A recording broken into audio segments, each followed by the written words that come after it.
Delicious food doesn't have to be complicated. On today's Cooking with Chef Bryan, I'm going to show you how to do a pan-seared chicken breast with a pan gravy and delicious mashed potatoes and honey glazed carrots. They're going to be perfect coming up right now on Cooking with Chef Bryan.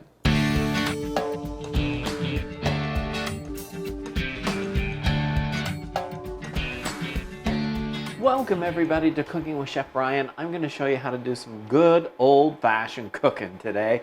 Delicious food doesn't have to be complicated, and I'm going to show you exactly what I mean. Starting with the chicken breast over here, and I'm warming up a pan because we're going to get that started in the pan here. And I have to say, I remember when I was younger, Great Grandma Goff used to always pan sear and was using the drippings from the pan to make gravies in that. And we've really lost that talent. So I'm going to show you how to do those pan gravies today. Now, once you get your pan nice and warm, add in some olive oil to it. And then I'm going to just pan sear up this chicken breast.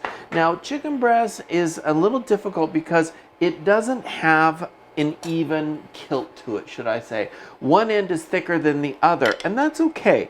I didn't flatten this out because what we're going to do is actually just slow cook that so that it cooks all the way through. And so very simple to do. I'm going to turn down the heat on that and let that just simmer up nicely in there. Now, if you have a little cover, you can cover that if you want to, if you don't want to get splatters on your kitchen, or just a simple little piece of tinfoil, whatever you want to do. But I'm going to turn that down low enough that we're going to be okay. Now we'll let that just simmer up here and create some nice flavors in that pan. Vegetables. Vegetables are one of those things that honestly I don't understand why so many kids and adults go, oh, I don't eat vegetables. I think they are delicious. And my argument is, I'll bet you I can find a way to cook those vegetables that you actually enjoy them. I think many times as we were younger, our parents would just cook them to death and they'd be so soggy and so we wouldn't like them. I have a couple of carrots, a few carrots here, some potatoes here that I've peeled. And when I wasn't ready to use the potatoes, you always want to soak them into some water because they will go brown. But I'm going to cook them over here in this big pan. And the reason for that is it's going to be big enough, wide enough to fit the carrots in there. So I'm going to add the carrots into there and I'm going to let those cook in just a minute. The water is cold. This is very important when you have root vegetables. Always start with cold water with root vegetables because you want them to gradually come up to temperature and cook. If you add them directly to boiling water, what happens is the outside cooks and the inside gets all kinds of funky. And so maybe that's why you don't like vegetables. It's just simply because they weren't cooked properly. So I'm just going to slice up these. These are russet potatoes. You can use golden if you want to. You can really use any kind that you want to. The important thing is start them in cold water. This is just a rule of thumb with root vegetables. Let's just slice up a few more of these. We'll get those in there and get that started to cook as well. Okay, let's slice up this one here. Get that one going. I love potatoes. I grew up with potatoes, being from Idaho, and so it seems like we had potatoes almost every meal, every dinner. Let's see, that might just be enough for what we need. So let's get those into there and get these cooking off here. So let's turn that on, get that going up there. You can start that on high, get that up boiling there. The other thing with root vegetables that you want to do is you really want to have them in salt. Now, I am going to use just regular salt in here. On the chicken, I used a seasoned salt and black pepper to season it. But you can season it really with whatever you want to. It's really up to you as far as the seasonings. All right, so we've got that going here. Oh, I hate to see this last potato go to waste, so let's just add that into there as well. And you can see now how quickly delicious food is coming together. So we already have the vegetables that are cooking. We have the chicken breast that's beginning to cook on there. And so you can see how easily now this comes together. Now for the rest of the meal, while these are cooking, what I like to generally do is just to get everything else together that I'm going to need. So once you get everything else together, such as I'm going to use something you may not use frequently at home, but I'm hoping you'll start, evaporated milk for our pan gravy. Also, I have a little bit of Dijon mustard, and I have some butter, and I have some flour. And this is what's going to create our actual pan gravy. This is very old-fashioned, some of you may be thinking, but it is delicious. I have a story about, of course, the evaporated milk. When I was growing up, once again, we would go over to my great-grandmother's house while my mom would go and substitute school or teach voice lessons. I think I grew up with Julie Andrews in the house. My mom's voice is amazing. But Grandma Goff would always make food with evaporated milk, and that comes from her era because milk wasn't very common, and so they would use evaporated milk because of the wars that were going on, the world wars. So that was very common. And she would always make the pan gravies with evaporated milk, and even now, I remember those flavors as a child that were just amazing. The last thing you're gonna need, a little chicken bouillon in there to really spike up that flavor, and we're gonna have some amazing pan gravies. The chicken is cooking here. Our vegetables are cooking here. We're gonna let these keep on cooking here. When the chicken breast is done, I'll pull it out of there, and we're gonna start on the pan gravy when we come back. That's gonna be so delicious. I seriously can't wait for you to see how to make a delicious pan gravy. Just kind of watch it, turn it as needed. You can take it out on the grill if you want to, but it's the flavors in the pan that are gonna make it. Don't go away.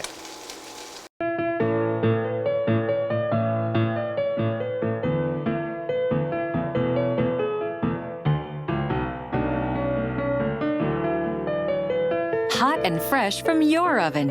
Rhodes. Welcome back to Cooking with Chef Bryan, everybody. I'm Chef Bryan, showing you how truly delicious food doesn't have to be complicated. So earlier we were pan searing a chicken breast, and I was cooking the carrots and the potatoes over here. So everything is done at this point. And the one thing I want to point out, the number one question I get about chicken, why is my chicken so dry? It's because it's overcooked. I would highly recommend investing in an Insta-Read thermometer. You can get them at the grocery stores, you can find them at kitchen stores, however you want to find them online, get one because it's so important. You want to test the chicken to 165 degrees. It should be cooked to at least 165 degrees to be food safe. And so that's why an Insta-Read thermometer is so important, because it'll give you an immediate digital reading of the temperature of the food. Now, as far as that, you can see in the pan, I have all of this beautiful patina and from the chicken, the caramelized chicken in there. It's gonna be an amazing gravy. So to start with that, we'll turn back on our burner here, and I'm gonna add a little butter to it. It already has some of the oil in there that from cooking it earlier, so I don't need a lot of butter. I want it for flavor though. So let's get some butter in there. And remember, we're gonna create a roux here. So once that gets into there, let's get this melting. There we go. And to this, we're going to add a couple of things. We're gonna add flour, obviously, because that's gonna be our thickener on there. But I'm gonna add some flavor in here. I'm gonna use a bouillon, just a chicken bouillon cube. You can use any type of bouillon that you want to, but these are really nice to have in the cupboard because they take up so little space. They add a lot of flavor quickly. I don't have to refrigerate it. It's just shelf stable and it's very easy. I'm gonna just kind of break that up and mash that in with the butter itself. Now there are actually several types of roux, 3 to be exact. You have a light, a medium, and a dark roux. We're gonna keep this fairly a light roux, which means we're not gonna toast that butter. Once that butter is completely melted, let's go ahead and add into it our flour. And we're gonna just mix that around so that it's incorporated into the fat itself. This is how it's gonna thicken. And this is why roux are so very, very beneficial in the kitchen, because they can thicken things very easily. You don't have to mix in the flour into a cold ingredient because it will lump otherwise. Roux, because they're surrounded in fats, allow it to thicken things nice and hot, and so that's a good one. I'm just scraping off all of that chicken on that pan there so it goes into the sauce itself. And this is where the Grandma Goff comes in. Can't wait. And Grandma and Mom. So I've grown up with this, the evaporated milk, to make this into a delicious milk gravy. And this is truly the grandma in me that I learned. You always put a little water in there just to make sure you get that last little drop right out of there. Now, one other item that I like to add into my gravies is a little bit of Dijon mustard. And what that's going to do is just give it a nice kick. It's not going to be so much that somebody, when they bite into it, goes, oh, there's a lot of mustard in there. No, it's just enough to give it that little kick to it. Now we're just going to mix this all together, bring it up to a boil, because you always, always, always want to bring whatever you're doing with flours or starches to thicken up to a boil. Otherwise, you're going to get a gritty gravy. And so always bring that up to a boil so those starches cook and we get a nice smooth gravy when it's done. I always like to bring it up to a boil, let it simmer for about 3-4 minutes to make sure all of those gravies, the starch in the gravy is cooked. And all I'm doing right now is just kind of scraping off the bottom of the pan, making sure that all of that caramelized chicken flavoring is up into the gravy itself. It already smells amazing, guys. Now be careful with salt and pepper on that, because you had salt and pepper on the chicken. It's inevitably going to be in the pan, so you want to taste that gravy before you salt and pepper it. Plus you added the bouillon into there, which is very salty to start with. So just be very careful in the salt content so that you don't over salt it. All right, now as far as the actual carrots, we're going to get those started as well. And these are just a glazed carrot, which are very delicious and easy to do. And I left them, excuse me, I left them in the whole carrot because those are kind of fun to eat. I'm just going to give that gravy one last stir, make sure we're all mixed up there while that comes up to a boil. They're fun to eat. Adults, kids, everybody loves carrots this way because it's just unique and fun. Now, what we're going to do is caramelize. Are you seeing a trend with the caramelization? It adds flavor to it. So I'm going to get those into there. I'm going to kind of saute them in the olive oil. They are already cooked, so I don't need to cook them. I just want to add a little color to them to actually give them that much more flavor. While those are sauteing, I have the actual potatoes that are cooked over here. I'm going to get my potato masher, mash these up, and we're moving along with a delicious meal. Remember, delicious foods don't have to be complicated. These are all fresh ingredients. They're from the fresh produce section. Everything is fresh. It's not processed, even a fresh pan gravy. I'll keep working on here, guys. When we come back, we're going to continue on with the honey glazed carrots. As summer comes into full swing, it's time to fire up the grill and treat your family to a special outdoor meal featuring everyone's favorite Klondike brand potatoes. Enjoy preparing one of our many chef-inspired recipes from the web, or create your own backyard culinary masterpiece using varieties from the full line of Klondike potatoes. Visit KlondikeBrands.com today for hundreds of recipe ideas and make your summer sizzle with Klondike Brands. Welcome back, everybody, to Cooking with Chef Bryan. We were working on the honey glazed carrots when I left, and so I've sauteed those in some olive oil. After they're already cooked, just add some color, some more flavor to them. And now what I'm going to do is finish off with the honey glaze. And so this is very simple. I'm just going to add some honey into there, just enough to give that a nice glaze, some nice sweetness to them. And it takes, probably about 2 tablespoons or so of honey into there. And so it's fairly easy. You can just eyeball however much you want to put into there. And then you want to really just kind of move those carrots all around in there, because the honey, since it's sugar, it will burn in the heat. Ooh, that smells good, that honey. And you're just going to move those around to glaze those carrots so they have that nice sweetness to it. Another little thing you can do is add a splash of tequila to it. It really brightens that flavor into there. So it's just up to you. All right, now those are all finished. I'm going to set those aside. I'm going to turn that off. The potatoes are mashed. To the potatoes, I actually added a little bit of butter, salt and pepper, a little bit of seasoned salt, that is, as well as mustard to it, and mashed that all together. And like I said, I do like the mustard flavor into there. It's not enough to where people go, oh, that's mustard. It's just enough to where they're going to go, oh, that has a really nice bright flavor. But what kind of delicious meal like this wouldn't be complete without a watermelon? Now, you know there's a really easy way to cut watermelons fast, and I'm going to show you what it is. So I have a sharp knife, and I'm going to take the top and the bottom off of the watermelon. And the reason for that is you want to actually create a flat work surface for it to work on the cutting board. So you never want to cut anything that's rounded on a cutting board because it will move around on there. And that's very dangerous, especially when you're working with a sharp knife. So with the flat ends, what I can do is just kind of, that's heavy.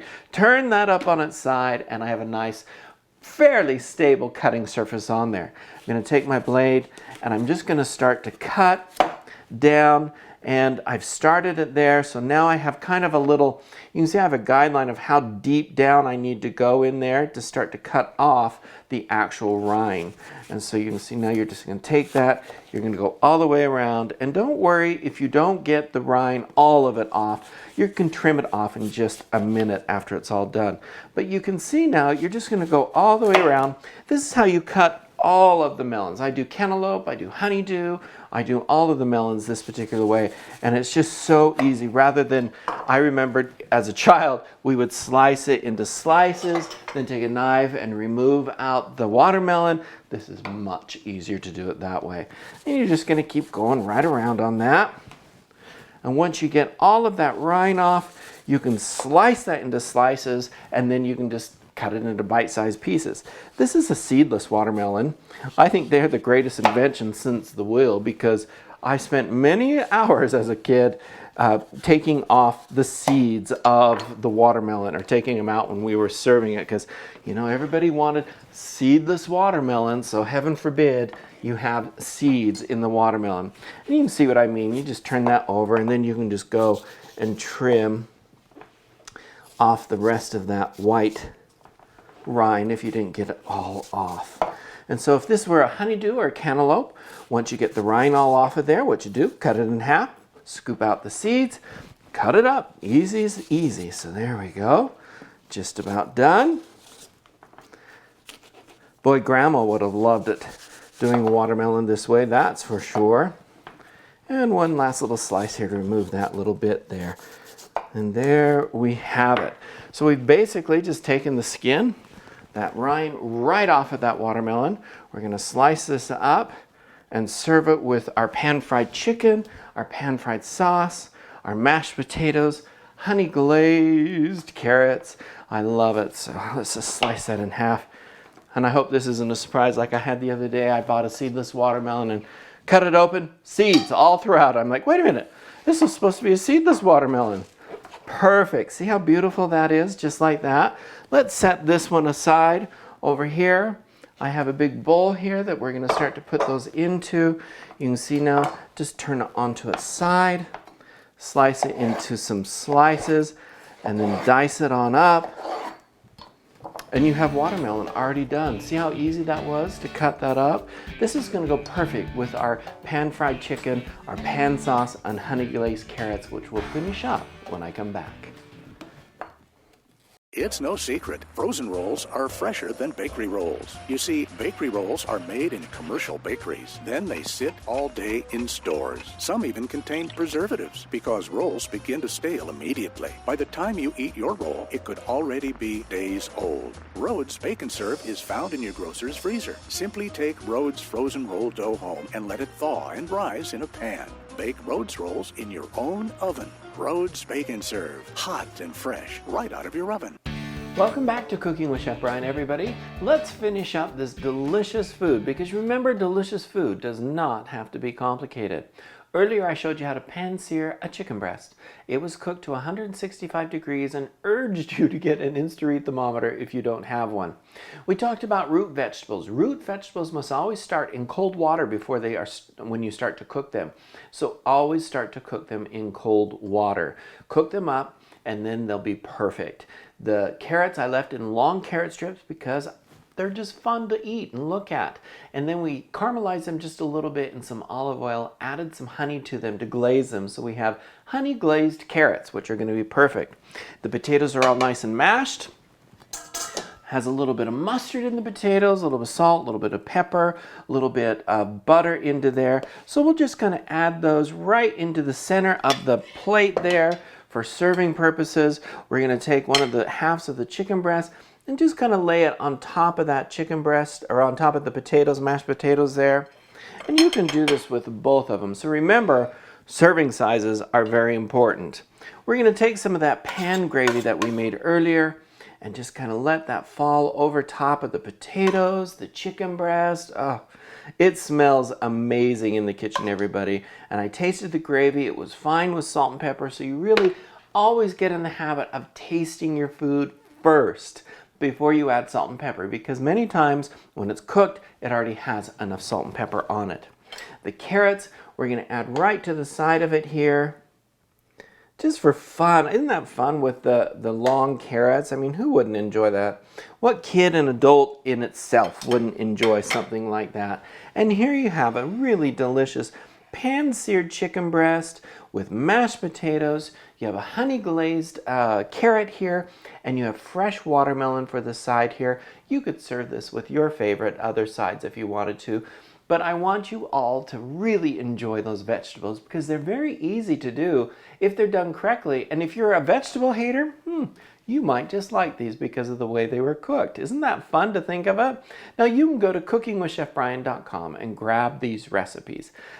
Many more recipes on there as well. And so you can just have some fun and go into there and do it. And remember, grab lots of recipes. So remember with the melons, you can do that with any of the melons. Cut them that way. Honeydew, cantaloupe, watermelon, any type of a melon. Cut the top and the bottom off of it so you have a flat surface to work with on your cutting board, and you can just cut the rind off of it and slice it, and it's done. In a matter of minutes, you're going to have that whole melon cut up, which is seriously so much better than cutting it into slices, individual slices, and then having to remove each individual slice off of there. Remember, head on over to Cooking with Chef Bryan and grab these recipes. And of course, you can find me on all the social media, and I do pay closer attention to Instagram just because I finally had to pick one that I could pay more attention to because I couldn't keep up with all of them. Thanks for joining me, everybody. And remember, folks, delicious food does not have to be complicated. Go enjoy it. Grab the recipes at cookingwithchefbryan.com. You can find all of these complete recipes on my website, cookingwithchefbryan.com.